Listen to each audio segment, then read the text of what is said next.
Hi, welcome back to the Gemara in Masechet Ta'anit, starting from the very bottom of Yud Daled Amud Aleph. B'shnei de Rabbi Yehuda Nasiya Havatzar. In the years during the time of Yehuda Nasiya, there was trouble in the world. People were experiencing something was wrong. Gazar Tlatis Re'Taniot. He decreed 13 fasts. V'lo yani, and they were not answered. God did not alleviate the suffering. Savar lemigzar tvei, he thought about instituting more fasts. Amar le Rabbi Ami, Harei amru ein matrichina tatzibor yoter midai.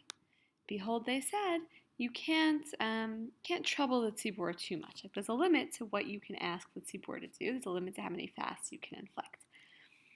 Amar Rabbi Abba bereis Rabbi Chia bar Abba, Rabbi Ami ta'avad legarme hu ta'avad. Rabbi Ami, when he did this, or he did it on his own as a yachid, meaning this was his opinion. This was not a widely held position.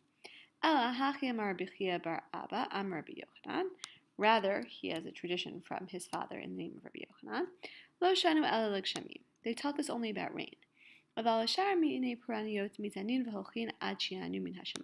when it comes to other kinds of trouble, and it seems that in the time of Rabbi Yehuda Nasiya, the problem wasn't rain, it was some other kind of trouble in the world.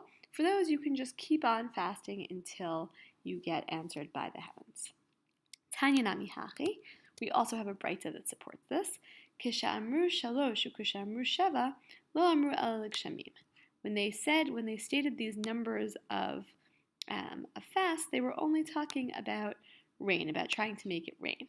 But when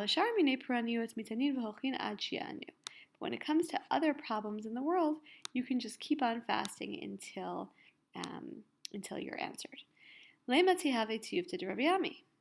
So let's say that this is a contradiction to Rabbi Ami. Amar lecha Rabbi Ami, Tanaihi. So Rabbi Ami would say, no, this is a Tanaitic machloket, actually.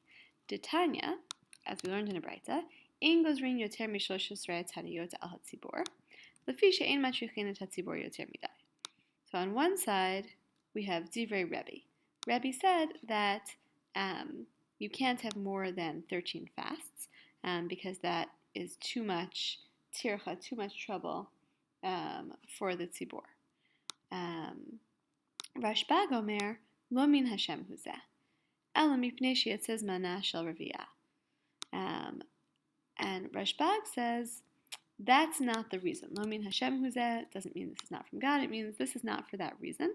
It's not because we're worried about being matriach with tzibor. It's because after a certain point, yatzaz man hareviyah, it's past the time where we want rain. So there just isn't time to squeeze in that many fasts. Not because we're worried about troubling the tzibor. Shalchule b'nei Ninveh Rebbe. The people of Ninveh sent a message to Rebbe. Kagon anan, like us, da'afilo b'tkufat Tammuz ba'inan mitra, who even in Tammuz, meaning even in the summer, we need rain. Heichini avid. How should we act? Ki yechidim daminan, o kerabim daminan. Are we more like yechidim? Are we more like individuals, or are we more like rabim? Is this going to be like a group? A fast or an effort of the tzibor. Ki yechidim daminan, this explains what the difference is. Ki yechidim daminan ub'shomei tefillah. If we are like individuals, then we would say the special tefillah for rain in shomei tefillah. Right? We're individuals praying for something that we as individuals want.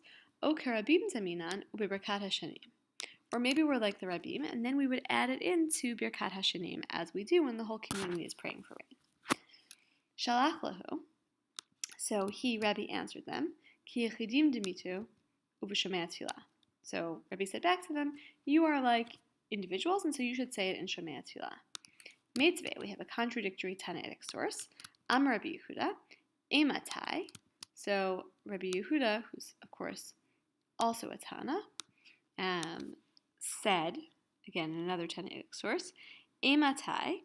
When is this the case? Meaning, when do we have these taniyot and pray for rain in this way?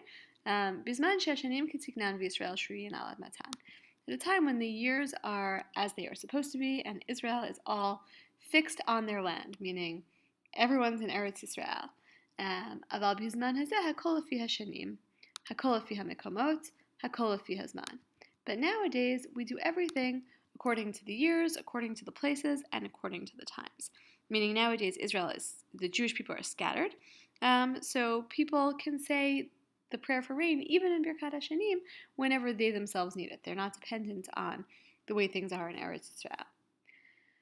Amar Le, so the response is, Ma'nitin Rami Lelezer Rebbe, are you trying to bring a Breita to contradict Rebbe? Rebbe Tanahu. Rebbe is actually a Tana, Upalig, and he just disagrees, meaning it's not that Rebbe doesn't know this Breita, and you can't kill Rebbe's opinion with a Breita because Rebbe is himself a Tana. So fine, he just disagrees with Rebbe Yehuda. My Havilah, what's the psak din here? What do we actually do? Rav Nachman Amar b'Birkat Hashanim. Rav Nachman says you say it in Birkat Hashanim if you are in a location where they need rain at a time that they don't need rain in Eretz Yisrael. Rav Sheshet Amar b'Shomei Tefillah. And Rav Sheshet says no, you say it in Shomei Tefillah, making you more like a Yachid.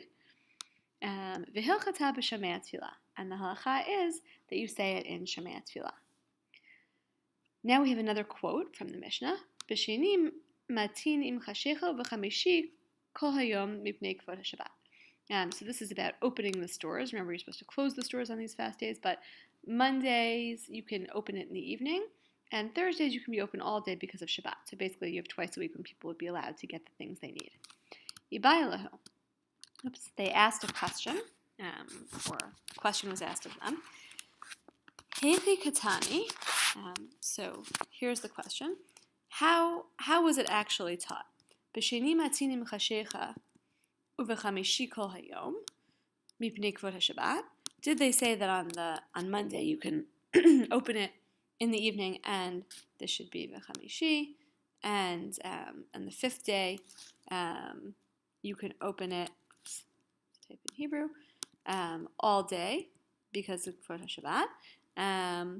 Odilma, or perhaps b'sheni matin, on Monday it can be open, v'chamishi porchin kol hayom kula, and on Thursday it can be open all day. Tashma, come and hear a proof. Titania, we were in a Breita, b'sheni matin ad ha'erev. On Mondays you can actually be open until evening. V'chamishi porchin kol hayom kula mipnei kvod haShabbat, and on Thursday, all day. So it's actually a more permissive opinion than we thought from the Mishnah. Monday you're open all day until evening, so not just starting in evening, and then all day Thursday. Hayulo shnei ptachim, potech echad v'noel echad. And if the store has two doors, you can open one and lock the other.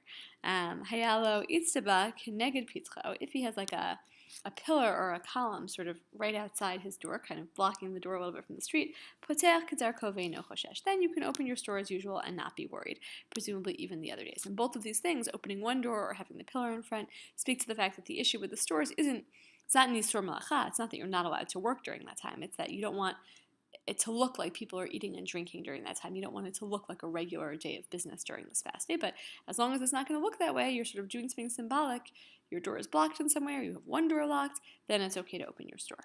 Okay, we'll stop here.